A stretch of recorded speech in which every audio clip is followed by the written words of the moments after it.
Oh, hello. Hello, hello. How are Hi, you? I'm good. How are you? Good. All you VFX people have such cool backgrounds. I'm really letting the side down. This is from the film Yesterday.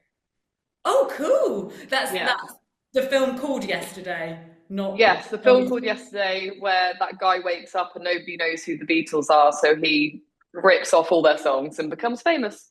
Okay, great. Well, everyone's going to go watch that movie next. Yeah. Um, Harriet, okay, thank you so much for joining us. It's great to have you Pleasure. here. We have literally hundreds of people watching.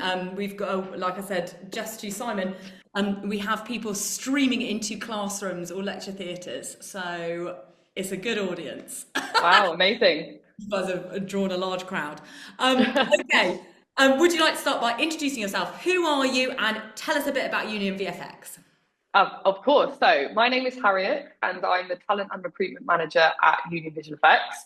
I've been here for 6 years, 12 years in the industry in total. So, I did a long stint at DNEG before coming here.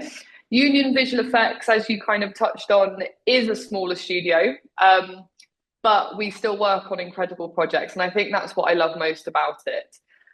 We're about 190 globally across London and Montreal, and we specialise in the more invisible visual effects. So projects that you will go and watch, whether that's at the cinema or at home, where you will come away and think, well, what did they even do? You know, it's not about the creatures and the spaceships and the big things. It's really kind of hyper realistic, tricks the eye to really think that there's nothing created by a computer in what you're seeing. But yeah, it's a fantastic company. Absolutely love working here, and we have some great people here as well. So being part of the team is, I think everybody loves it. No, it sounds great. Also, what an interesting specialism. I think that gives everyone a little bit of an insight into even if a company has 190 global employees, it can still be very specialist. Yeah, absolutely. And we kind of, a lot of environments and set extensions. We do a lot of effects, but that's what we try and look for is variety within those areas. So effects, for example, it can be atmospheric, it can be water. We do a lot of gore, so a lot of blood and nastiness. But if you're into that, it's a really fun thing to work on. If you're into that worrying. Um, Yeah. okay, and tell us a bit about your career history. We want to know how you got into the industry as well. So I was never really sure what I wanted to do as a career. Never really kind of gelled at school, wasn't academic, but always had like an interest in film. I did media studies at A level. Went traveling, didn't want to go to uni, so started kind of looking at opportunities. And I had some connections at DNEG. And so was very lucky enough to have an interview with them back in 2013. It was for a HR role, which I'd never done before, but I did have a background in recruitment. And so about a month later, a recruitment position opened up to help them doing like assistant level work. And that's it, really. I've kind of, my time at DNEG, I covered film, TV, feature animation, most of the departments at some stage or another. I ran the Greenlight program for graduates and interns for a number of years. And then in 2019, I was headhunted by Union and felt it was time to try something new. And I've absolutely loved working here. I really like how much smaller it is. I know every single employee that works at this company. I know their level, I know what they do, I know their name. It's just really nice. And that's what I love about kind of being in a slightly smaller unit and smaller team. Absolutely. And also, like, I think the fact that you got experience in recruitment and then took that experience and just put it into the VFX world is a really good example of something that we covered yesterday, which is kind of like sidestepping into the creative industries. And Yeah. combination of not everyone in the creative industries is doing like a super fine art creative role. It takes a Yeah. variety of different jobs and different people in order to run a company. Yeah. um And I think a lot of people forget about that. yeah, definitely. And that is kind of part of your job, isn't it? To make sure that everyone is aware of everything that goes on. You bring people in, show them the ropes. Yep. So tell us a bit about the variety of departments in Union, and also tell us a bit about, I guess, the schemes and stuff that you guys run. Cool. So we're fairly kind of standard in terms of what we offer. So the main bulk of our team is absolutely the artists and the creative people. But every studio will tend to have their areas of specialism, which will then mean that they hire a lot of artists that can do that. So you've got your kind of specialists in creatures and characters. As I kind of touched on, we're more environments and effects, but with that, it's the invisible stuff. So there's a lot of 2D work.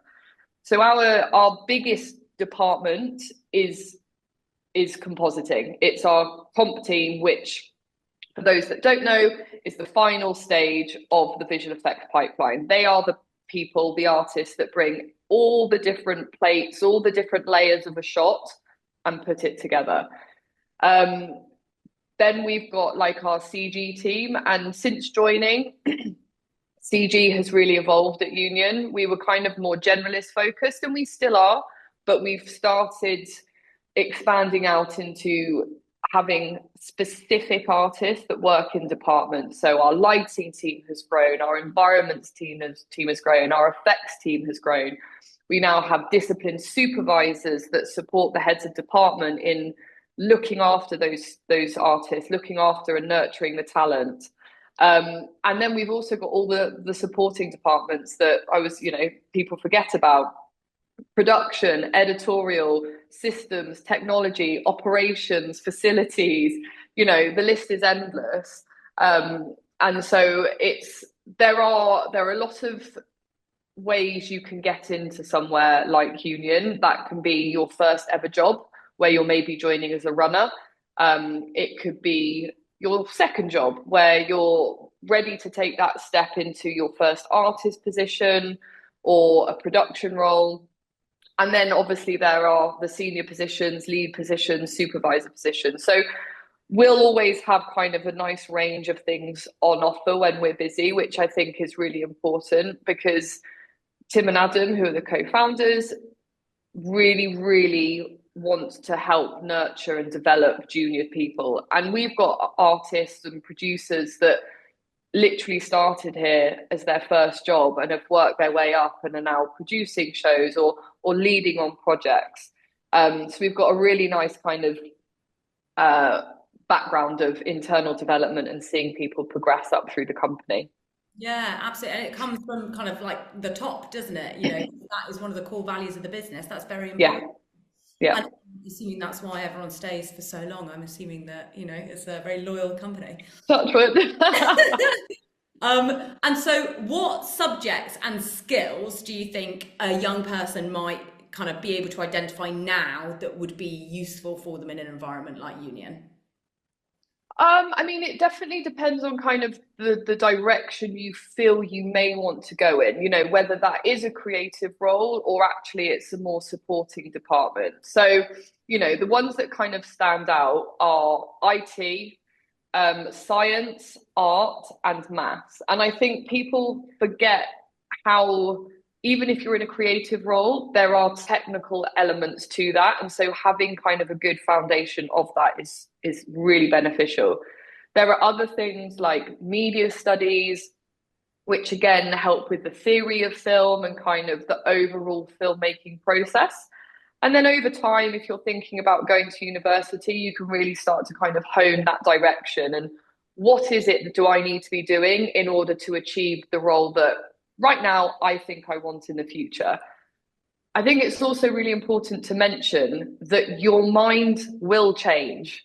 Don't feel like you have to stick with something.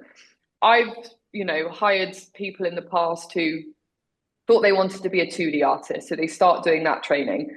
No, not connecting. Move into CG training. No, not connecting. They ended up going and working in finance and actually then going to study to be, in accounting. So don't put that pressure on yourself. especially when you get to the world of university, you will get exposure to different things. Roll with it, have fun with it, and just see what you connect with the most. Quite often, people choose the role that they end up doing because of the software that is used to do it. And actually, it's one that they enjoy using the most or find it the easiest to work with. So I see that a lot, you know, people going, oh, I opened up Houdini and that was me. I was sold. I was going to be an effects artist. Houdini is now branching out into other areas like lighting and things like that. So yeah, it's don't put pressure on yourself. But I would say the core ones are maths, science, art, and IT if you're kind of interested in the more computer science stuff. Yeah, no, good advice. Very good advice.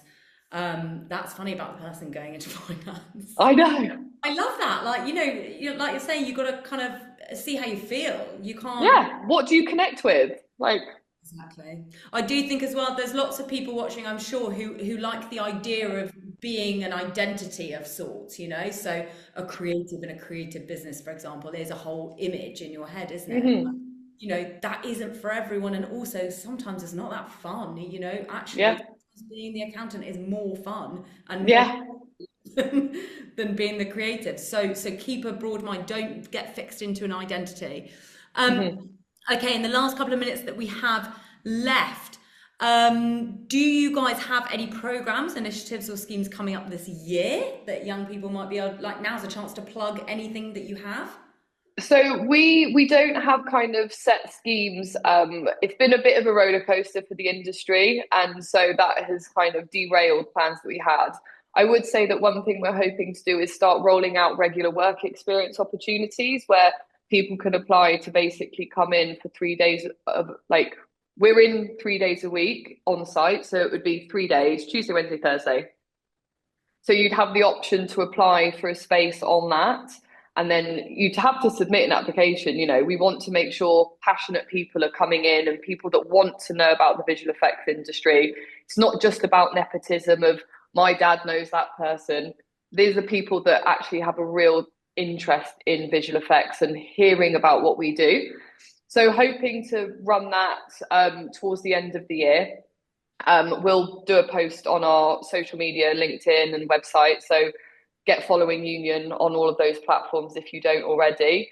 I'd love to work towards stuff like internships and graduate schemes, but we need to make sure we're ready rather than having people come in and people not having the right support because of the level that they are. So those kind of things take a long time to work up towards, but it's definitely on our radar and something that hopefully will be on the horizon. Absolutely. And the work experience scheme sounds perfect for the people watching because they will be of school age anyway, most of them. And it sounds like a really good step in the right direction. Sounds like you're doing some really cool stuff. Well, Harriet, that's all we've got time for, but it has been so useful hearing about, like from the get-go, I was like, wow, it's a specialist VFX thing. I didn't really know that existed. Like, that's really useful. And you shared some really good bits of wisdom there. So I really appreciate you being here. Thank you. My pleasure.